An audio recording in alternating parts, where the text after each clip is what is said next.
विद्यार्थी मित्रों नमस्कार। आज हम लोग पाइथागोरस ट्रिपलेट के बारे में पढ़ेंगे। ट्रिपलेट क्या होता है? ट्रिपलेट मीन्स होता है तीन। त्रिक मीन्स तीन। तो पाइथागोरस त्रिक तीन संख्याओं का समूह है। क्या है? तीन संख्याओं का समूह है। इस प्रकार कि प्रथम दो संख्याओं के वर्गों का योग तीसरी संख्या के वर्ग के बराबर हो। जैसे मान लिया जाए कि तीन संख्या है, कोई प्राकृतिक संख्या ए, बी और सी। इस प्रकार हो कि ए स्क्वायर पहले का स्क्वायर प्लस दूसरे का स्क्वायर बी स्क्वायर बराबर होना चाहिए सी स्क्वायर के। मतलब इसका स्क्वायर और इसका स्क्वायर दोनों को जोड़कर ए स्क्वायर जोड़ बी स्क्वायर सी स्क्वायर के बराबर होना चाहिए। तो इसको कहते हैं पाइथागोरस त्रिक कहते हैं। जैसे मान लिया जाए कि कोई संख्या है 3, 4 और 5। तो 3 का स्क्वायर कितना होगा? 3 का स्क्वायर जोड़ 4 का स्क्वायर। 3 का स्क्वायर जोड़ 4 स्क्वायर कितना होना चाहिए? 5 का स्क्वायर होना चाहिए। अगर इसका स्क्वायर और इसका स्क्वायर जोड़कर 5 के स्क्वायर के बराबर हो जाएगा तो 3, 4, 5 क्या कहलाएगा? त्रिक कहलाएगा। तो देख लेते हैं क्या होता है। 3 का स्क्वायर कितना होता है? 9 और 4 का स्क्वायर कितना होता है? 16। दोनों को जोड़ देते हैं तो कितना आ जाएगा? यह 25 आ गया। और 5 का स्क्वायर कितना आता है? 25 आता है। तो इसका स्क्वायर 3 का स्क्वायर जोड़ 4 का स्क्वायर 25 आया, वह 5 के स्क्वायर के बराबर हो गया। इसलिए 3, 4, 5 क्या हुआ? पाइथागोरस त्रिक हुआ। इसी प्रकार दूसरी संख्या लेते हैं। मान लिया जाए कि दूसरी संख्या है 5, 12 और 13। इसको देखते हैं त्रिक है या नहीं, पाइथागोरस ट्रिपलेट है या नहीं।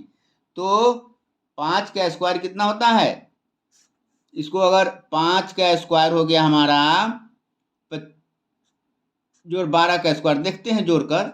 5 का स्क्वायर होता है 25 और 12 का स्क्वायर हो गया 144 और 13 का स्क्वायर होता है कि नहीं होता है इसके बराबर देखते हैं।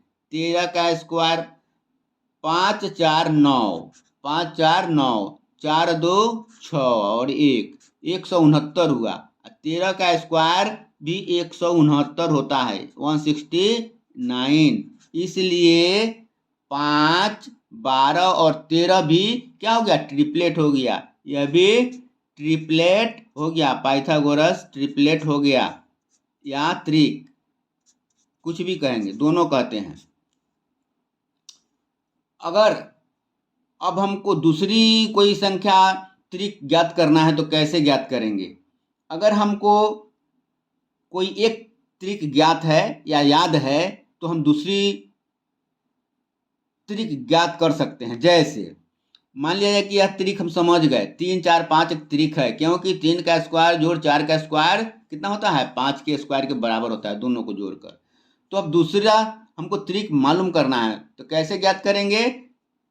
तीनों संख्याओं में एक ही संख्या से गुना कर देंगे। इसमें मान लिया जाए 2 से गुना करेंगे तो इसमें भी 2 से गुना करेंगे, इसमें भी 2 से गुना करेंगे, तो हमारा अगला त्रिक मालूम हो जाएगा।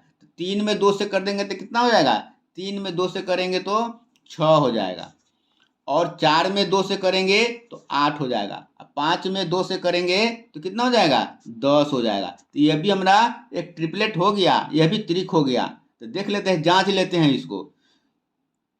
6 का स्क्वायर कितना होता है? 6 का स्क्वायर होता है 36 और 8 का स्क्वायर कितना होता है? 64। दोनों को जोड़ते हैं तो 4 और 6 10 का 0 हासिल 1, 6, 3, 9, 1 10, 100 हुआ। और 10 का स्क्वायर कितना होता है? 10 का स्क्वायर भी 100 होता है। तो इस पर देख रहे हैं कि 6 का स्क्वायर जोड़ 8 का स्क्वायर बराबर 10 का स्क्वायर आ जा रहा है, इसलिए 6, 8, 10 भी एक ट्रिपलेट हुआ। तो तो इस प्रकार हम समझ गए कि पाइथागोरस त्रिक क्या है। पाइथागोरस त्रिक वैसी तीन संख्याओं का समूह है, तीन संख्याओं का, जिसमें प्रथम दो संख्याओं के वर्गों का योग, स्क्वायर का योग प्लस माने सम तीसरी संख्या के वर्ग के बराबर हो, तो इसको पाइथागोरस त्रिक कहते हैं। और यदि एक त्रिक हमको मालूम है तो दूसरा त्रिक ज्ञात कर सकते हैं हम। जैसे यहीं पर 6, 8, 10 हो गया, तो अब दूसरा त्रिक हमको कैसे करेंगे? तो 6 में 2 से गुना कर देंगे, 8 में 2 से गुना कर देंगे, 10 में 2 से गुना कर देंगे, तो अभी हमारा त्रिक हो जाएगा। 3 से भी कर सकते हैं, 6 में 3 से कर देंगे, 8 में 3 से कर देंगे, 10 में 3 से कर देंगे, तो वो भी त्रिक हो जाएगा। जैसे 6 में 3 से करेंगे तो 6 या 18 हो गया, 8 में 3 से करेंगे तो 24 हो गया, और 10 में 3 से करेंगे तो कितना हो गया? 30 हो गया। तो ये भी हमारा एक ट्रिपलेट हो गया। तो इस प्रकार हम ट्रिपलेट ज्ञात कर सकते हैं और याद रख सकते हैं, और याद रखना चाहिए। हम समझते हैं कि पाइथागोरस ट्रिपलेट आपको अच्छी तरह से समझ में आ गया होगा। अगर समझ में आ गया होगा तो हमारे मैथ लाइन चैनल को लाइक और सब्सक्राइब करें। धन्यवाद।